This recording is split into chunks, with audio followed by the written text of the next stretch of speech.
Hello viewers, welcome to my today's session on physiology. Now I start discussion on physiology of absorption. I am giving you an advanced concept on it in nutshell.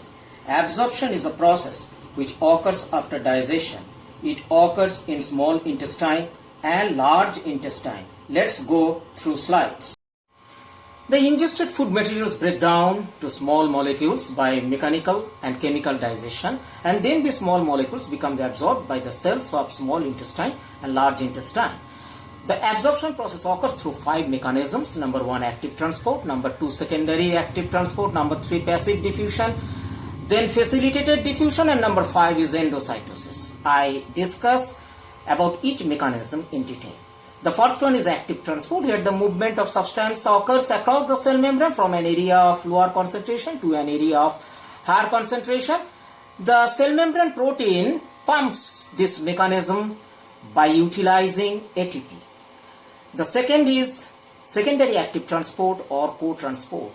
Here the movement of one molecule occurs through cell membrane from an area of higher concentration to an area of lower concentration. This mechanism again powers the movement of other molecule, means the smaller molecules of the digested food materials from an area of lower concentration to an area of higher concentration. So this active transport is associated with the movement of other molecules, so it is called co-transport. Next is passive diffusion. Here the movement of substances occur from an area of higher concentration to an area of lower concentration. Then facilitated diffusion. Here same diffusion process occurs, but it is facilitated by a carrier protein which is present in the cell membrane. The last one is endocytosis. Here the transportation process occurs by the engulfing mechanism of cell. That is, the cell membrane engulfs the material by utilizing ATP.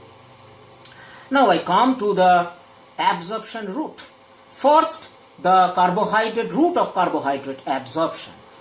Carbohydrates may break down to glucose, then this glucose are absorbed by the co-transportation process with sodium ion.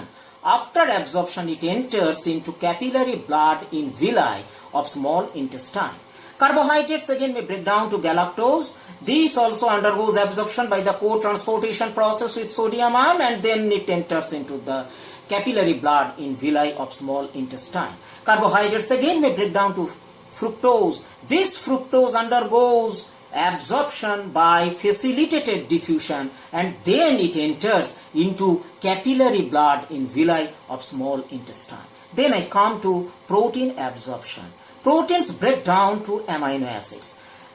These amino acids are being absorbed by the different mechanisms. It may be done by active transport, it may be done by co-transport mechanism, again it may also be done by diffusion mechanism. After absorption, it enters into capillary blood in villi of duodenum and jejunum of small intestine. Lastly, I come to fat or lipid absorption. We know that the lipids break down to long chain fatty acids. These long chain fatty acids are then enclosed in a surfactant molecules called micelle, which is again squeezed between the microvilli. Then these lipid materials exit that micelle and are absorbed by small intestinal cells via simple diffusion process. There, that is within the intestinal cell, there these lipid materials become surrounded with a protein coat to form chylomicron. Within that cell, this chylomicron undergoes processing by Golgi body, and then it enters into lymph of lacteals in villi of small intestine. Lipids also may break down to monoglycerides.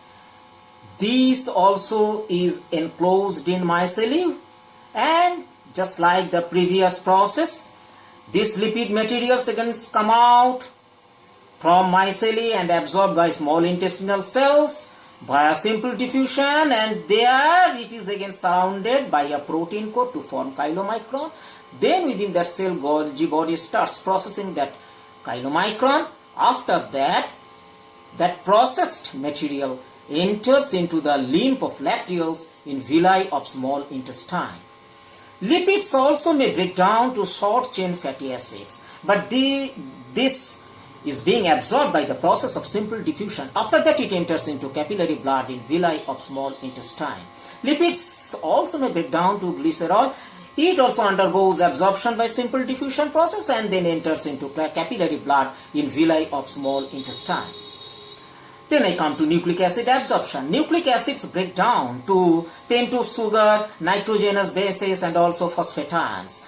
This undergoes absorption by the process of active transport, and you know that in this process a pump mechanism is occurred by the membrane proteins.